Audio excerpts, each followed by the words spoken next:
తాను మారిన మనిషినని ముఖ్యమంత్రి రేవంత్ రెడ్డి చెబుతున్నారని, అయితే ఆయన చేసిన దాంట్లో నిజం ఉందని బీఆర్ఎస్ వర్కింగ్ ప్రెసిడెంట్ కేటీఆర్ అన్నారు. ఎన్నికల ముందు ఆయన దానవీర శూరకర్ణ అయితే ఎన్నికల తర్వాత కుంభకర్ణుడు అయ్యాడని ఎద్దేవా చేశారు. కల్వకుర్తి నియోజకవర్గానికి చెందిన పలువురు కాంగ్రెస్, బీజేపీలకు నాయకులు బీఆర్ఎస్ పార్టీలో చేరారు. ఈ సందర్భంగా కేటీఆర్ మాట్లాడుతూ ఎన్నికల ముందు ఆయన పాలమూరు బిడ్డ, ఇప్పుడు కనీసం పాలమూరు ప్రాజెక్టు పట్టించుకొని బిడ్డ అని ఎద్దేవా చేశారు. నాగూర్ కర్నూలు పాలమూరులోని రైతులు రోడ్డెక్కి ఆందోళన చేస్తుంటే సిగ్గనిపించడం లేదని మండిపడ్డారు.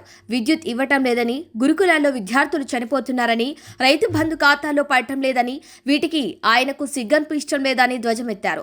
బీఆర్ఎస్ నాయకులు తిడుతుంటే తనకు పైశాచిక ఆనందం వస్తుందని రేవంత్ రెడ్డి చెబుతుంటే విడ్డూరంగా ఉందని అన్నారు. బీఆర్ఎస్ నాయకులు, కార్యకర్తలు తమ గ్రామాలు, మండలాల్లో ఉండే సమస్యలపై పోరాటం చేయాలని సూచించారు. మరో సంవత్సరం తర్వాత రేవంత్ రెడ్డి చెప్తే కూర్చున్న కుక్క కూడా లేవదని తీవ్ర వ్యాఖ్యలు చేశారు. ఈ దుర్మార్గపు అరాచకపు పాలనను మరొక సంవత్సరం తట్టుకుంటే చివరి ఏడాదంతా ఎన్నికల హడావిడి ఉంటుందన్నారు. ఈ మధ్యన ముఖ్యమంత్రి గారు అంటున్నాడు డైలాగ్, కొత్త డైలాగ్ నేర్చుకున్నాడు. నేను మారిన మనిషిని. మారిపోయిందంట. కరెక్టే, మారిపోయినావు. ఎలక్షన్లకు ముందేమో దానవీర శూరకర్ణ, ఎలక్షన్ల ముందు దానవీర శూరకర్ణ, ఏది కావాలంటే అది ఇస్తా అన్నాడు. ఇప్పుడు కుంభకర్ణ. లేస్తలేడు, మారిపోయిండు మనిషి, ఎగ్దం మారిపోయిండు. ఎలక్షన్లకు ముందేమో పాలమూరు బిడ్డ, ఇప్పుడు పాలమూరు ప్రాజెక్టును పట్టించుకోని బిడ్డ.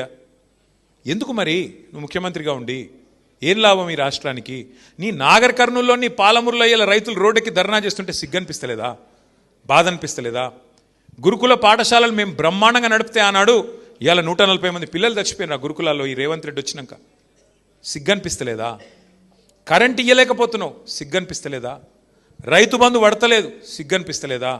రైతుల ధాన్యం ఇవాళ రోడ్ల మీద తడిచి రైతులు ఏడుస్తుంటే బాధ అనిపిస్తలేదా? ఇంకా ఆయన అంటున్నాడు, మేము తిడుతుంటేనంట, ఇట్లా విమర్శ చేస్తుంటే ప్రజల పక్షాన ఆయనకు మా తిట్లు వింటుంటే ఆయనకు సాడిస్టిక్ ప్లెజర్ వస్తుందంట, పైశాచిక ఆనందం వస్తుందంట. ఏమనాలి ఆయనని? మేము ఇంకా ఏమనాలో కూడా అర్థం కావట్లేదు. అందుకే మీతో నా ప్రార్థన, మా కల్వకుర్తి సోదరులతోన, మనము మళ్ళీ లాస్ట్ కేసీఆర్ వస్తాడులే, ఇట్లా చేయి ఊపుతాడు, మేము కూడా ఇట్లా ఊపుదాము. కేటీఆర్ మధ్యలో ఒకసారి వస్తాడు, ఆయన కూడా ఇట్లా అంటాడు, మేము కూడా ఇట్లా అందాము, కానీ మేము మాత్రం ఏం చెయ్యము అంటే కుదరదు. శ్రీధర్ చెప్పింది అక్షర సత్యం. దయచేసి మా మిత్రులను కోరుతా ఉన్నాం, దయచేసి మీ స్థానిక సమస్యలు, మీ గ్రామాల్లో ఉండే సమస్యలు, మీ మండలాల్లో ఉండే సమస్యలు, అవి రైతులే కావచ్చు, కులవృత్తులే కావచ్చు, లేదా ఇతరులే కావచ్చు, విద్యార్థులే కావచ్చు, ఇంకోరి కావచ్చు, ఎత్తుకోండి. వాళ్ళ తరపున రోడ్డు ఎక్కండి, కదం దొక్కండి. ఇచ్చినాం, ప్రభుత్వానికి ఇచ్చే కాడికి టైం ఇచ్చినాం, మనం కూడా ఓపిక పట్టినాం. 2.5 ఏళ్ళు సరిపోయింది, 50% ఓవర్. ఇంకొక ఇందాక ఎవరో సోదరుడు మాట్లాడుతూ ఇంకో 2 ఏళ్ళు గడ్డు కాలం అన్నాడు, వెంకటేష్ అనుకుంటా. 2 ఏళ్ళు ఏం లేదు, ఇంకొక సంవత్సరం తర్వాత కూర్చున్న కుక్క కూడా లేవదు రేవంత్ రెడ్డి గారికి. కూర్చున్న కుక్క కూడా నిలబడదు అంటున్నా.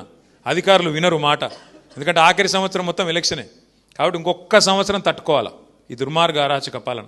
కానీ ఈ సంవత్సరంలోనే మన శక్తి ఏందో, మన సత్తా ఏందో కూడా చూపెట్టాలి. ఖచ్చితంగా గలం విప్పాలి, బలం చూపాలి. ఎట్లా అయితే తెలంగాణ ఉద్యమంలో ఆనాడు కదం దొక్కినామో, ఇప్పుడు మళ్ళొక్కసారి కాంగ్రెస్ నుండి ఈ రాష్ట్రాన్ని కాపాడుకోవడానికి, కాంగ్రెస్ కబంధహస్తం నుంచి ఈ రాష్ట్రాన్ని కాపాడుకోవడానికి తప్పకుండా అందరం కూడా నడుం బిగించాల్సిన బాధ్యత మన మీద ఉన్నది.